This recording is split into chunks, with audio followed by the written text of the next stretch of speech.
तो अब हम देखते हैं कि Mann Whitney test was proposed by Henry Berthold Mann and Donald Ransom Whitney. तो अब इन्हीं के नाम पे मैन विटनी यू टेस्ट इसको हम बोलते हैं। The test is sometime also perform to as the Wilcoxon run rank sum test. तो उसकी तरह भी परफॉर्म हम लोग करते हैं। तो फॉर्मूला आप मान के चलो कि सिमिलर थोड़ा सा होने वाला हो सकता है कि जिस तरह से हम करते हैं। तो एजम्पशंस क्या है, मतलब क्या हम मान के चलते हैं। एजम्पशन यही होता है ना, क्या हम मान लेते हैं कि ऐसा डेटा होगा तब हम इसको कर सकते हैं। क्या मान के चलते हैं?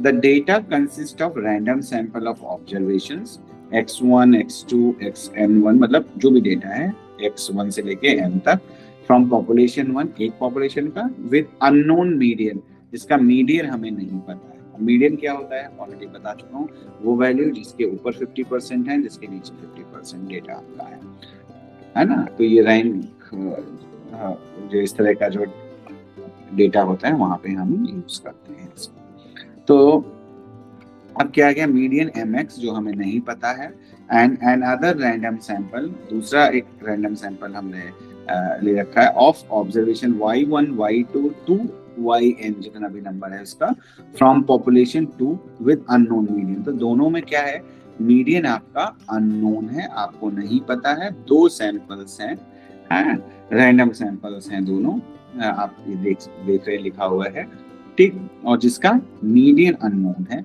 The two sample are independent, दोनों सैंपल इंडिपेंडेंट हैं। इंडिपेंडेंट क्या होता है ऑलरेडी हमने बताया कि दोनों अलग अलग population, not dependent on each other. The variable observe in is continuous random variable. तो क्या है, कंटिन्यूअस रैंडम वेरिएबल है जो भी वेरिएबल हम यूज कर रहे हैं। तो the measurement scale employed is at least ordinal. तो क्या होना चाहिए, कम से कम एक जो है वो ऑर्डिनल यानी रैंक्स में होना चाहिए। The distribution function of two population differ only with respect to location if they differ at all.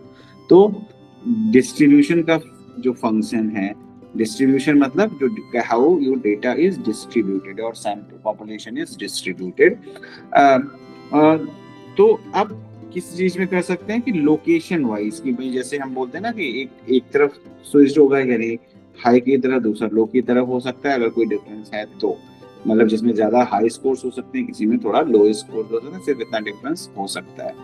तो हाइपोथेसिस हमारी क्या होगी, नल हाइपोथेसिस, मतलब mx हमने क्या बोला, median of x median of y, they will be equal.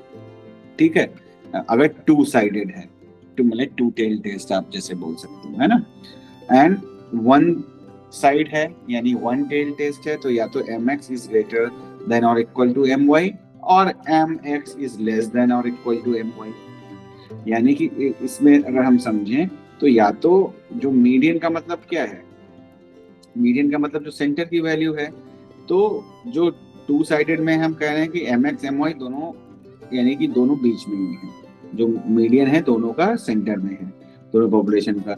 One tell यानी case भी दूसरा क्या, वन साइडेड या वन टेल क्या हो सकता है कि mx इज ग्रेटर देन 1, यानी कि ये ऊपर हो सकता है, एक का डेटा थोड़ी तरफ ऊपर की तरफ हो सकता है या फिर नीचे की तरफ हो सकता है। तो ये आपका हो गया वन टेल टेस्ट। एंड ये अल्टरनेट हाइपोथेसिस इक्वल नहीं होंगे, है ना। यहाँ पे लिखा है mx इज ग्रेटर देन और इक्वल टू, यहाँ लिखा है हाँ हाँ, आवाज कट रही है, बोलिए क्या कह रहे हैं।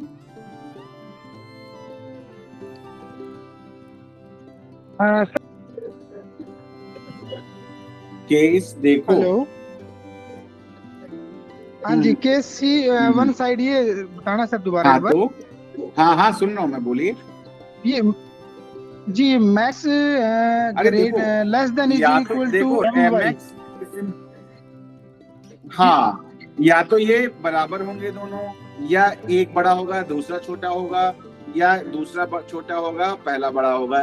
ये सिंपल सा समझ, ये साइन होता है लेस देन का, है ना, ये साइन जी होगा जी जी, मोर देन का, और ग्रेटर अगर देन। अगर इसके नीचे जी ऐसे जी, लिखा है तो ये इक्वल का साइन है, दोनों में ही, है ना।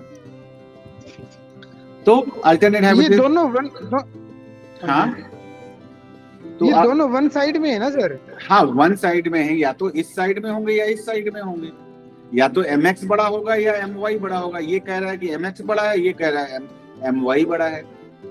बस ये सिचुएशन पे ओके सर। है, और कुछ नहीं। जी जी और यहाँ पे इसका उल्टा बोला जा रहा है कि भाई इक्वल नहीं होंगे, या तो बड़ा होगा या तो छोटा होगा।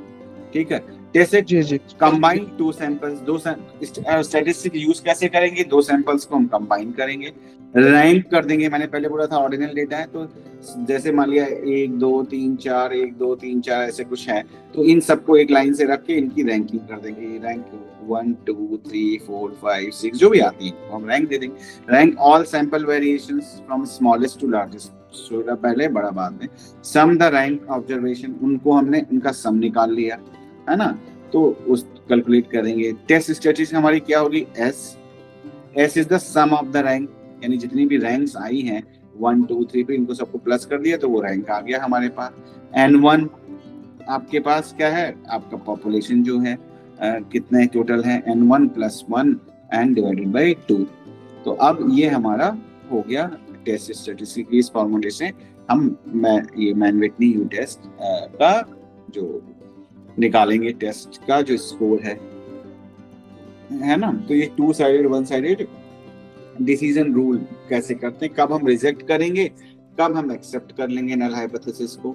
तो इसमें नल हाइपोथेसिस क्या हो गई, mx यानी median of x is equal to the median of y, ये हम करें। और h1 क्या करें, mx is not equal to my, यही तो हम कर रहे हैं अल्टरनेट, यही हम ऐसे ही हम लिखते हैं।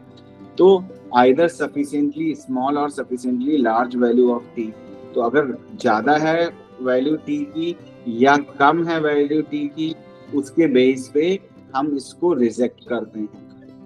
ठीक है, अगर ज्यादा है तो हम इसको एक्सेप्ट करेंगे, इसको रिजेक्ट कर देंगे। अगर कम है जो वैल्यू हमारी आती है उससे, तो सिमिलरली यहाँ पे भी 1 साइड और 2 साइड में जो हम पहले भी करते आए हैं, है ना, कि सिग्निफिकेंस लेवल कैसे हम डिसाइड करते हैं।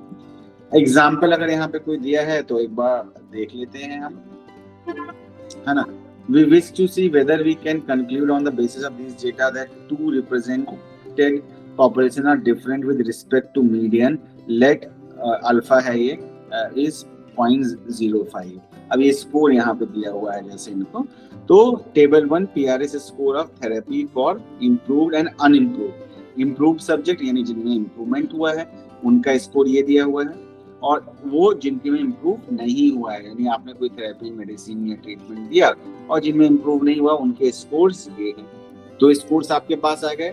कौन से डाइकोटोमस क्या है, ये है इम्प्रूव एंड अनइम्प्रूव, दो तरीके के आपके पास आए।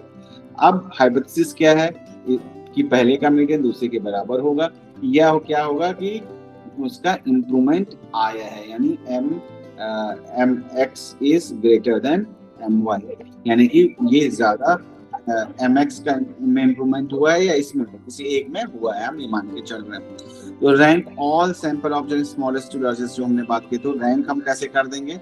अब ये स्कोर XY स्कोर्स हैं, अब इन्हें हमें रैंक करना है, तो सबसे छोटा स्कोर हम ढूंढेंगे कौन सा है, ये है 1.7, इसको 1 की रैंकिंग दे दी। ठीक, अब दूसरे नंबर पे 2.2 है, तो इस तरह से तीसरे नंबर पे आपका 2.4 है, फिर फोर्थ पे 3.3 है, 5 आपका 3.9 है, और 6 आपका 4.1 है। मतलब बढ़ते हुए क्रम में, मतलब उनको रैंक हमने दे दी। जहाँ पे एक स्कोर 2 जगह पे है उसको हम डिवाइड कर रहे थे, जैसे ये 9th रैंक है 9.5 हो गया, तो 9 और 10th एक जैसी होगी 5 तो हमने क्या किया, इनको प्लस करके यानी 9 है ना, 19 हो गया। 10th रैंक और 9th रैंक एक जैसी है, दोनों के स्कोर एक ही है, और 10 प्लस अपना माइक बंद कर 10 + 9 किया, डिवाइडेड बाय 2 कर दिया, तो ये 9.5 आपका आ जाएगा। ठीक है, अनिल जी माइक बंद करो भाई।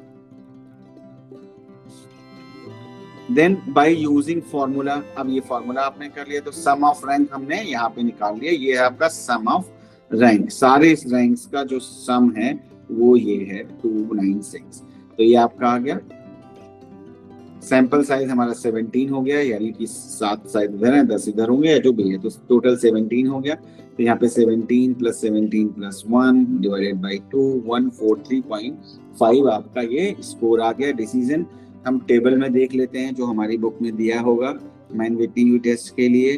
तो अब वहाँ पे स्कोर हमारा जैसे ये आ गया, तो N1 N2 हमारा दोनों का हमें निकालना है। तो N1 N2 को ये N1 अल्फा डिवाइडेड बाई 2 यानी 0.50 डिवाइडेड बाई 2 कि किस साइड में है उस पर डिपेंड करता है। अगर 2 टेल टेस्ट हमारा इधर भी हो सकता है इधर भी हो सकता है, 0.05 आपका डिवाइड हो जाएगा 2 से, तो 0.025 यहाँ पे एक साइड में आ जाता है, 0.025 जो मैंने शुरुआत में बताया था आपको वहां पे आ जाता है।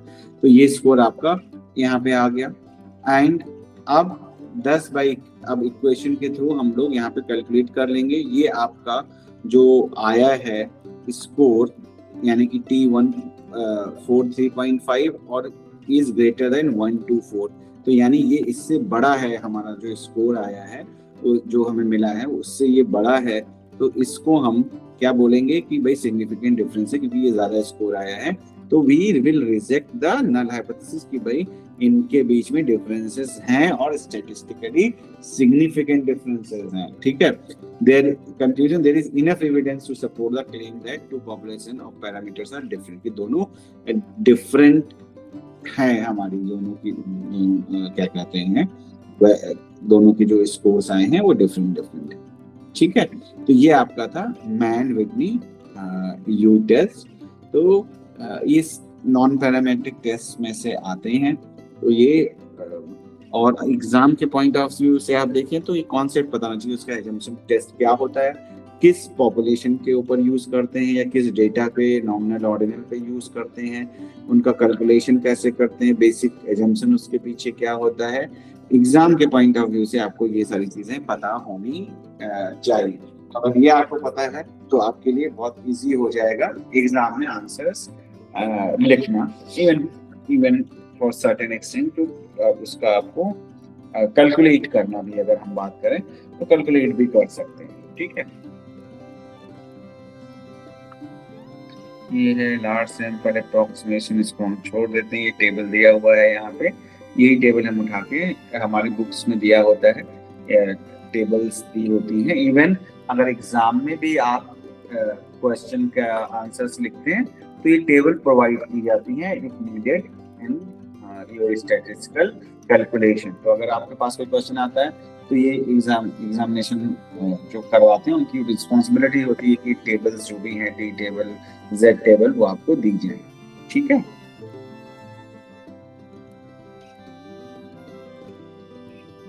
अब ये देखो आपका दिया हुआ है n कितना है यहाँ पे, ये आपका N1 कितना है वो दिया हुआ है, और ये आपके दिया 0.001 पे, 0.05 पे, 0.01 पे, 0.025 पे की स्कोर्स क्या होंगे। जैसे आपने N10 जैसे यहाँ पे है 0.05 पे कितना होगा, 0.01 पे कितना होगा, यहाँ पे दिया हुआ है 0.025 पे कितना आएगा, वो यहाँ पे स्कोर्स दिए हुए हैं। ये स्कोर्स आप यहाँ से टेबल से चेक करते देखते हैं। तो ये तो आपके क्वेश्चंस हो गए कि जैसे सपोज हम इसमें देख ही लेते हैं एक बार, एक चीज और लेके, एक्सपेरिमेंटल है x, एक्सपेरिमेंटल y। ठीक है, ये स्कोर्स आपके पास आ गए। एंड अच्छा, ये करने के लिए है, करवाया नहीं है इन्होंने यहाँ पे, किया नहीं है, बट एनीवे तो ये सारी चीजें ये मैं दे दूंगा आपको प्रैक्टिस करना होगा तो आप अपने आप से कर भी सकते हैं।